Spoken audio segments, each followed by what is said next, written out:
que tomé en cuenta precisamente para pues, dar una recapitulación de lo que fue la materia conforme al curso.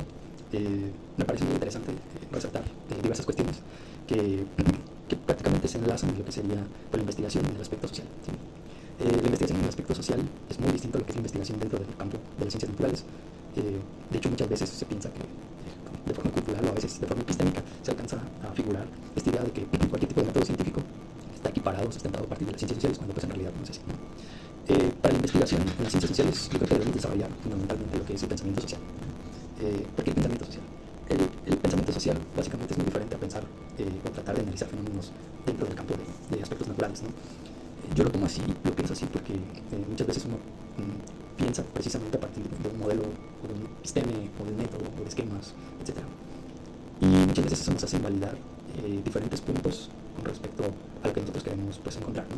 En este caso, si nosotros hablamos de aspectos sociales, es necesario nosotros tener presente que determinada episteme nos va a servir a nosotros para poder leer esos fenómenos sociales que hace habitan. En este caso sabemos que las ciencias sociales estudian pues, aquellos fenómenos que nos entrelazan con seres humanos y que esos mismos fenómenos son contingentes, son mutables, son cambiantes y por consecuencia la forma en que nosotros vamos a poder desarrollar cierto conocimiento a partir de esos fenómenos es tomando una lectura interpretativa, comprensiva, descriptiva, analítica, reflexiva, etc.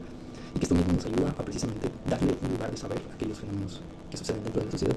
Hay que tomar en cuenta que también esos fenómenos que aparecen dentro de la sociedad son contingentes y no pertenecen precisamente a una sola causa, ¿sí?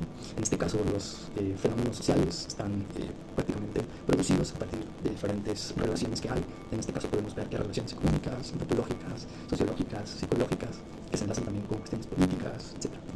Bueno, una vez que podamos entender lo que es el pensamiento social y cómo podemos nosotros leer lo social, vamos a poder entender que también hay una gran diferencia entre entender las ciencias naturales y entender las ciencias sociales, ¿sí?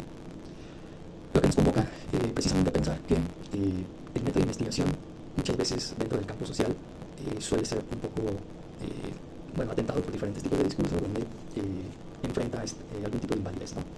En este caso, ¿por qué? Porque, por ejemplo, para las ciencias naturales es más comprensivo entender que se rigen por ciertas leyes o ciertos principios y que muchas veces este tipo de repeticiones que hay entre las leyes y los principios son cuantificables o algunas veces son comprobables, etc. Cosa que, por ejemplo, en las ciencias sociales no sucede así. En las ciencias sociales nos encontramos con fenómenos, como anteriormente lo dije, que son mutables, contingentes.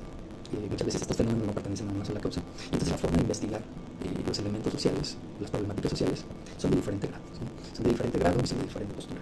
Entonces, si nosotros podemos entender que estos fenómenos se analicen y su método de estudio o el método de conocimiento de estudio de estos fenómenos puede ser similar, inclusive totalmente diferente, esto no invalida precisamente el conocimiento que se rescata, ¿sí?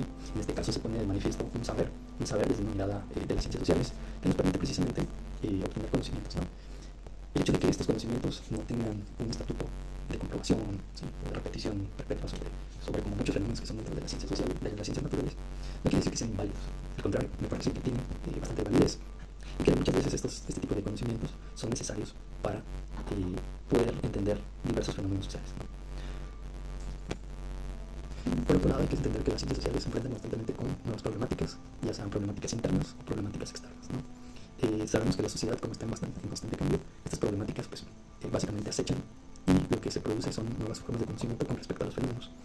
En este caso, a mi parecer, creo que es muy complejo hacer investigaciones desde el punto de vista social, ya que estas mismas siempre están en constante cambio y, a mi parecer, pertenecen a diferentes factores, ¿sí? Las causas de las problemáticas sociales no refieren solamente a un solo aspecto, sino que entrelazan diferentes factores que producen precisamente una problemática y, por consecuencia, es un poco más difícil o un poco más complejo tratar de interpretar y comprender este tipo de metodología. Por otro lado, también hay que tener en cuenta que las investigaciones en las ciencias sociales también sufren de diferentes críticas, ¿no?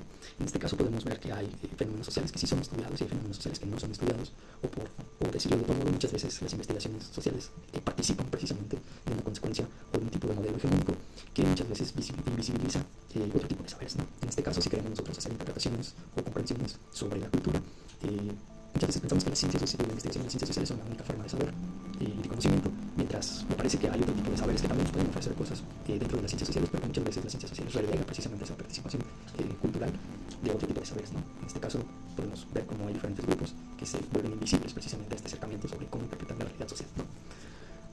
Otro punto importante que me gustaría resaltar es el uso de nuevas herramientas para la investigación social. Esto también determina cómo nosotros podemos hacer cómo podemos generar saber a partir de estas nuevas herramientas. En este caso, en esta época en la que nosotros estamos, remitimos precisamente a las redes sociales, ¿no? Que son las redes sociales, pues prácticamente son mecanismos de comunicación que habilitan también diferentes tipos de fenómenos sociales y cómo estos fenómenos sociales tienen impacto dentro de lo que es la sociedad global, ¿no? En este caso, digo global porque pues, el uso de las redes sociales está estandarizado de forma globalizada y por consecuencia pues también hay participación de diferentes posturas culturales y esto nos permite una dimensión más grande sobre las problemáticas sociales, ¿no? De este modo también podemos pensar cómo el sujeto es parte del objeto de estudio, ¿no? ¿Qué quiere decir esto? Que el sujeto que está dispuesto al nuevo conocimiento social también es perteneciente al objeto, ¿no?, social. En este caso es perteneciente a la cultura, a la política, a la economía, a la psicología, a la sociología, a la historia también social, y por consecuencia no debe de ponerse por fuera de, ya que por un lado también hay que cuidar estas cuestiones subjetivas que muchas veces están entrelazadas en las mismas investigaciones, ¿no?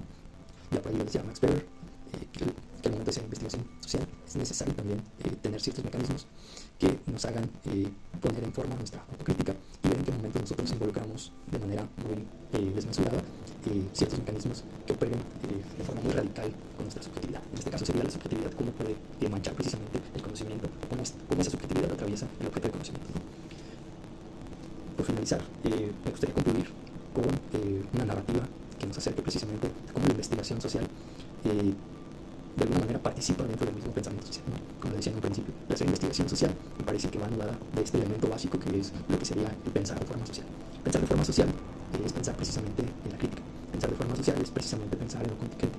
Pensar de forma social es precisamente añadir saberes externos y diferentes, ¿no? En este caso, pensar de forma social es contemplar lo histórico. Pensar de forma social es precisamente contribuir en nuevas aportaciones conforme a las problemáticas o fenómenos sociales. Bueno, con esto me gustaría concluir participando precisamente de cómo la investigación social es necesaria como un aporte de conocimiento cultural. Esto nos permite entender y comprender diferentes problemáticas y fenómenos sociales, no con una explicación fija ni perpetua, ni mucho menos imperativa en este caso. ¿Por qué? Porque, como lo dije hace un momento, pensar de forma crítica también nos habilita el hecho de que la sociedad es contingente y que prácticamente sus interacciones son notables, ¿no? En este caso, la investigación social la podemos visualizar desde diferentes ángulos y también hay que tomar en cuenta que dependiendo del método o la metodología, en este caso, o la epistemología que nosotros tomemos para albergar conocimientos sociales, es la forma en que nosotros vamos a encontrar determinados saberes. En este caso, si yo trato de buscar ciertos conocimientos desde una perspectiva o una metodología o epistemología como lo es en las ciencias naturales, voy a encontrar algo. Si lo hacemos desde una perspectiva social, epistemológicamente, voy a encontrar otro tipo de elementos, ¿sí? Entonces, bueno, con esto pudiéramos analizar que prácticamente la investigación en las ciencias sociales también es necesaria explorarla desde el punto de vista epistemológico. ¿Qué es lo que vamos a encontrar?